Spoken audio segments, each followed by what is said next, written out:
Hello everyone again. So, now the website might get so big, okay? Just for this course, it's small, but it could get big. So you might be designing a website that gets really big and it has a lot of content. And it's not really nice that they are all like under each other, it just could get really messy. And that's where divisions come in place and come in play. So a division is basically an imaginary box. Okay, think of it as an imaginary box that wraps some contents that are related to each other. Okay, so this is a division in the website. Okay, this here is division. The second penguin is another division in the website. Okay, and we're gonna get to know why that really is useful. That not just for organizing, but it's gonna give us a lot of functionality in the future. And yeah, also I like indenting things. So if something is inside something, I like to put some spaces, and it's also best practice to write clean code this way. So if you have like a container here, that's a container. So everything inside the container is gonna be like shifted to the right side. Okay, so I also realized that all of these are actually could be in a container, the container that has all the penguins. Okay, so now you can see it kind of looks much more organized. Like I don't know if you see it, but like, okay, so that's a part of the website, that's another part of the website. They're like different components, okay, all tied into each other. And also this part could be a container with each other.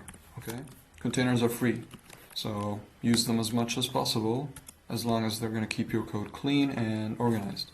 Right? And also I'm going to put this right here. Okay, so as I said, they're imaginary containers. We're going to add some attributes for them later, but if we see on the website so I'm just organizing my code. It's always nice to have everything looking good and nice, okay? So if we save this and then we go there, nothing happened. Because as I said, it's just an imaginary container, alright?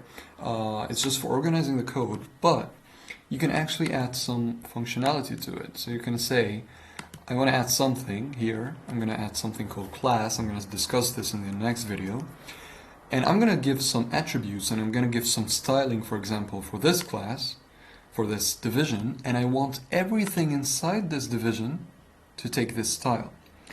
Okay, it sounds complicated, but basically putting things in a single container is making them kind of related to each other.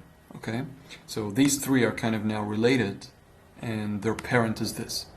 These three are now related and their parent is this. So you get it. It's just components inside components, divisions inside divisions. Think of them boxes inside boxes. And actually, if we go to inspect, remember, okay, we can go, that's our first div. So as you can see here, that's a division here. Okay, it's imaginary. It's just for you to organize yourself. So that's a division. That's the other division right there. So if you go down there, we can zoom out. Sorry, you can zoom out here and see them clearly. So division 1, that's division 2, right? So, and these are basically divisions, and we're going to give them some attributes in the next video, so stay tuned. And these actually, these attributes are what's going to help us make them next to each other, so it looks closer to a gallery and closer to a nice looking website. Alright, so see you in the next one.